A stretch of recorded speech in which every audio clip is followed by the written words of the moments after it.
Drama Chaalbaaz के आने वाले एपिसोड बहुत ज़्यादा इंटरेस्टिंग होने वाले हैं। क्या अनाया देगी अपनी बहन का साथ या सब घर वालों के सामने आयजा का खोल देगी पोल? जानने के लिए वीडियो को लास्ट तक जरूर देखिएगा। आयजा अपने ताया जान की वफात के बाद सुख का सांस लेती है और अगले दिन ही लाल जोड़ा पहनकर तैयार हो जाती है और किचन में आती है। ईशल और अनाया आयजा का ये रूप देखकर हैरान हो जाती हैं। ईशल आयजा का किचन में हेल्प करने की कोशिश करती है तो आयजा कहती है कि रहने दो, तुम मेहमान हो तो मेहमान बनकर रहो, अपने शौहर को लेकर यहाँ से दफा हो जाओ वरना मैं तुम्हें जलील करके इस घर से निकलवा दूंगी। रूहान और आशिर जैसे ही अपने बाबा को दफना कर घर वापस आते हैं, रूहान और आशिर हंगामा बर्पा कर देते हैं कि असद से पूछते हैं कि असद, बाबा जान की तबीयत तो बिल्कुल ठीक थी, अचानक उन्हें क्या हो गया?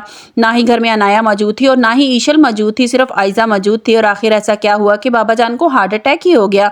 रूहान गुस्से से कहता है कि आयजा भाभी हमें सच सच बताएं, जब अब बाबा जान को हार्ट अटैक हुआ तब भी आप बाबा जान के पास थी और हॉस्पिटल में भी जब बाबा जान की डेथ हुई तब भी आप बाबा जान के पास थी। इसका मतलब साफ साफ है कि बाबा की मौत के साथ आपका कोई गहरा ताल्लुक है। बाबा जान की मौत की जिम्मेदार सिर्फ और सिर्फ आप हैं। मैं अब हरगिज़ खामोश नहीं रहूंगा। पहले आपने ईशल पर इल्ज़ाम लगा दिया कि इसने एक्सपायरी मेडिसिन रख दी थी जिसकी वजह से बाबा जान की तबीयत खराब हुई थी। अब आप बताएं कि आप किस पर इल्ज़ाम लगाएंगी? आपकी वजह से ईशल और आशिर को इस घर से जाना पड़ा, आपकी वजह से मेरे बाबा जान की मौत हो गई। असद आगे बढ़ता है और कहता है कि तुम ईशल पर कैसा घटिया इल्ज़ाम लगा रहे हो, तुम होश में तो हो?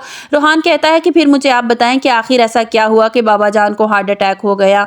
रूहान कहता है कि जैसे ही मैं बाबा जान के पास पहुंचा बाबा जान जमीन पर गिरे हुए थे। आयजा भाभी खामोश पास खड़ी थी, जरूर उन्हीं से ही कोई बात हुई होगी जो वो हमसे छुपा रही हैं। रूहान आशिर से कहता है कि अब आप इस घर से कहीं नहीं जाएंगे, बाबा हमें छोड़कर जा चुके हैं, आप इस घर से नहीं जाएंगे, मैं आपके बिना अब इस घर में नहीं रहूंगा, आप इस घर में ही रहेंगे। आयजा चिल्ला कर कहती है असद और ईशल इस घर में नहीं रहेंगे। रूहान कहता है कि अगर ईशल और आशिर इस घर में नहीं रहेंगे तो मैं भी इस घर में नहीं रहूंगा। आप यही चाहती है ना कि आप अकेली इस घर पर राज करें? आयजा कहती है अगर तुम भी इसके साथ जाना चाहते हो तो शौक से जा सकते हो, लेकिन मैं ईशल को इस घर में नहीं रहने दूंगी क्योंकि इसकी वजह से मेरी बच्चे की जान को खतरा है। रूहान कहता है कि किसी की वजह से आपके बच्चे की जान को खतरा नहीं, बल्कि आपकी वजह से हमें डरने की जरूरत है। जिस तरह आपने बाबा जान के साथ किया मैं आपको कभी माफ नहीं करूंगा। आयजा रूहान से कहती है कि जिस तरह मैंने ईशल और आशिर को इस घर से जलील कर घर से निकाला ना, इस तरह तुम्हें भी निकालने में मुझे देर नहीं लगेगी। अनाया सब कुछ चुपचाप बर्दाश्त करती रहती है, लेकिन जैसे ही बात उसके शौहर पर आती है वो बर्दाश्त नहीं कर पाती। वो जल्दी से आगे बढ़ती है और कहती है कि आयजा बस बहुत हो गया,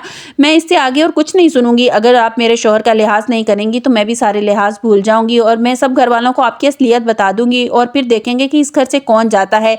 ईशल आगे बढ़ती है और अनाया को चुप करवाने की कोशिश करती है। अनाया कहती है कि हम इनकी और कितनी ज्यादतियां बर्दाश्त करेंगे? ये समझती हैं कि खुद कुछ भी हमारे साथ करती रहेंगी, जैसा भी सलूक करती रहेंगी हम चुपचाप बर्दाश्त करते रहेंगे। आयजा कहती है तुम ईशल और आशिर की वजह से अपनी सकी बहन के खिलाफ हो गई हो, तुम मेरी बहन हो या ईशल की? आयजा कहती है मैंने तुम्हारे लिए क्या नहीं किया? अनाया कहती है सब कुछ आपने अपने लिए किया, अपने मफाद की खातिर किया, आप कभी किसी का भला नहीं कर सकती। आयजा सब कुछ सुनती है तो अपने कमरे में चली जाती है। असद भी इसके पीछे कमरे में जाता है और आयजा से कहता है कि तुम्हें असद और ईशल को घर से जाने को नहीं कहना चाहिए था। आयजा कहती है कि आपका दिल नरम हो गया अपने भाई को देखकर, आप सब कुछ भूल गए कि इसने मेरे साथ क्या किया है। आप चाहते हैं कि ईशल और आशिर को इस घर में वापस लाना चाहते हैं तो मैं कुछ नहीं बोलूंगी, लेकिन अगर मेरे बच्चे को कुछ हुआ ना तो जिम्मेदार आप होंगे। असद परेशान हो जाता है कि अगर ईशल और आशिर को मैं इस घर में अगर ईशल और आशिर इस घर में नहीं रहेंगे तो रूहान और अनाया भी ये घर छोड़कर चले जाएंगे। आयजा यही सोचती है कि रूहान और अनाया